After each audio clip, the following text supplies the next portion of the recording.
Today, we do have Chad Crotty with us now from the DDC Group, DDC FPO. Chad, how are you? Great. Thanks for having me, guys. Appreciate it. No, really appreciate you being here, Chad. Many in our industry are familiar with DDC, but for the uninitiated, how would you describe what all you guys do for the industry? Well, essentially, what we do is we provide a whole host of front and back office solutions for the transportation industry. I'd say for the most part, carriers are familiar with us for our freight billing programs, primarily because we touch about one third of all the LTL bills in the U.S. But for all of our solutions, we leverage a network both of human and technological resources from locations around the globe.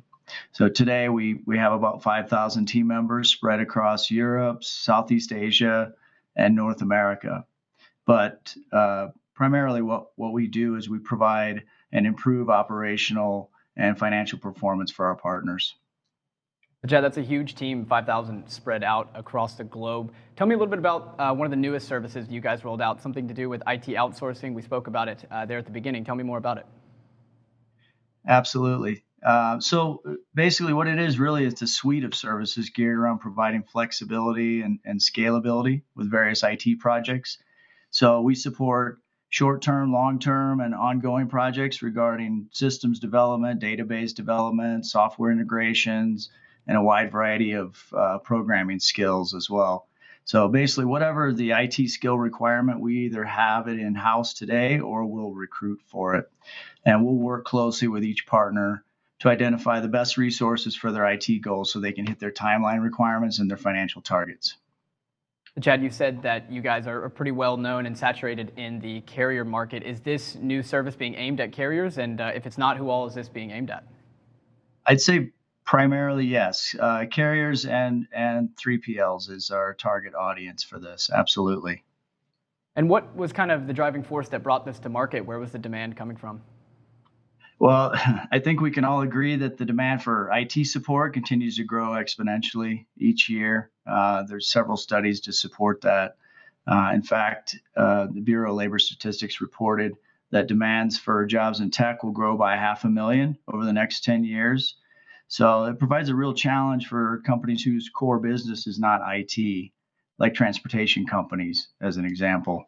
The demand for skills relating to data science, AI, RPA, software integrations, and data security are real concerns. Not to mention the cost to recruit the people with the right skills.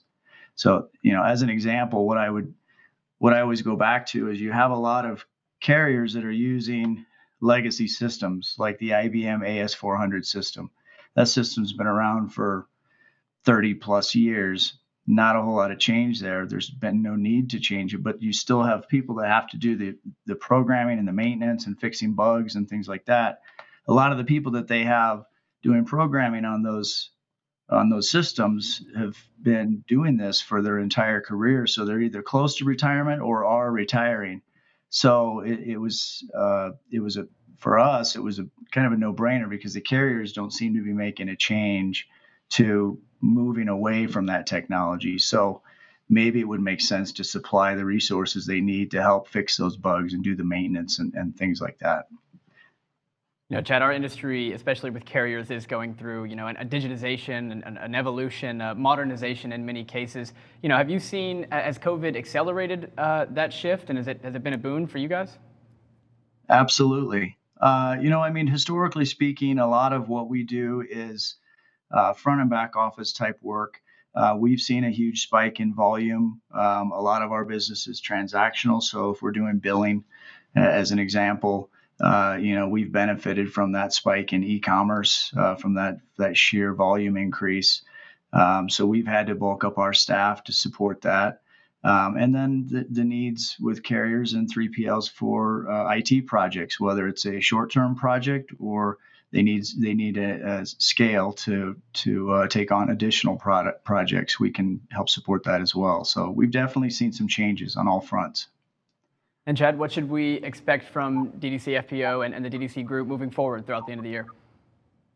I think you'll see a lot more in terms of IT support. You'll see a lot more in terms of uh, you know shipment volume increases and just a need for support in other areas, whether it be in offshore or nearshore environments, to free up resources to help support existing teams and take off some of that workload from some of the carriers and 3PLs that we work with today. Chad, if anybody wants to go and find some more information, I'm sorry I've got to wrap this up, but if people want to go find out more information about DDC FPO and the DDC Group, where should they go? DDCFPO.com. You can get all the information you need, and you can find me directly on that website as well. All right, Mr. Chad Crotty, thank you so much for your time. Thank you, guys. Appreciate your time.